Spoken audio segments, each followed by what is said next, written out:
తులసి పరమ పవిత్రమైనది ఈ తులసి. ఈ తులసీదేవి కృష్ణావతారంలో శ్రీ మహావిష్ణువు ఉండేటప్పుడు ఆవిడ అక్కడ బృందగా జన్మించింది. తరువాయి జన్మలో ఆవిడ తులసిగా జన్మించింది. ఈ విషయం అందరికీ తెలిసినదే. శ్రీ మహావిష్ణువుకు అత్యంత ప్రీతికరమైనటువంటిది ఈ తులసి. మహావిష్ణువు కైంకర్యంలో కానీ స్వామివారికి నివేదనలు చేసేటప్పుడు కానీ తప్పనిసరిగా తులసి ఉండాల్సిందే. మనం ఏ నైవేద్యాన్ని ఇంటిలో వండుకున్నా కూడా ఒక తులసి దళం లేకపోతే కనీసం ఒక తులసి ఆకైనా వేసి నివేదన చేస్తాం స్వామివారికి.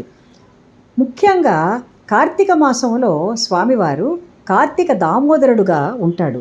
తులసిలో కార్తీక దామోదరుడుగా ఉంటాడని మనం ఉదయాన్నే కార్తీక మాసంలో ఈ తులసీదేవిని అర్చిస్తాం. కానీ తులసీదేవి కోరుకున్నది ఏమిటి? తన దళాలతో శ్రీ మహావిష్ణువును అర్చించడం జనులు కోరుకుంటుంది ఆవిడ. కాబట్టే తులసిని మనం విష్ణు దేవాలయాలలో తర్వాత ఇండ్లలో కూడా వాడుకుంటూ ఉంటాం. మనం చేసేటటువంటి పూజలో శ్రీ మహావిష్ణువు భక్తులకు ఏ అవతార రూపంలో శ్రీ మహావిష్ణువు ఉన్నా కూడా తులసి దళాలతో పూజిస్తే అత్యంత భక్తితో మనం పూజించినటువంటి ఫలితం అక్కడ లభిస్తుంది. తులసికి అంత పేరుంది. ఎందుకు పేరుంది?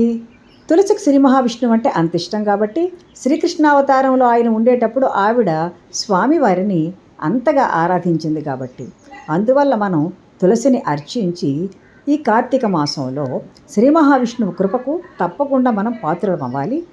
తులసిని ఎక్కడ నుండైనా మనం సేకరించుకొని తీసుకుని వచ్చి లేదా ఇంట్లోనైనా ఈ విధంగా చెట్టు రూపంలో నాటుకొని మనం పూజలో ఉన్నటువంటి తులసి కాకుండా వేరే ఈ విధంగా కుండీలలో నాటుకొని వీలును బట్టి పుష్పాలకు మారుగానైనా ఈ తులసి దళాలను చిన్న చిన్నగా కోసుకొని మనం స్వామివారికి అర్పించుకుంటే మనకు తప్పనిసరిగా అతని కృప లభిస్తుంది. కాబట్టి తప్పనిసరిగా అందరూ తులసిని ఈ విధంగా ఇంట్లో పెంచుకోండి.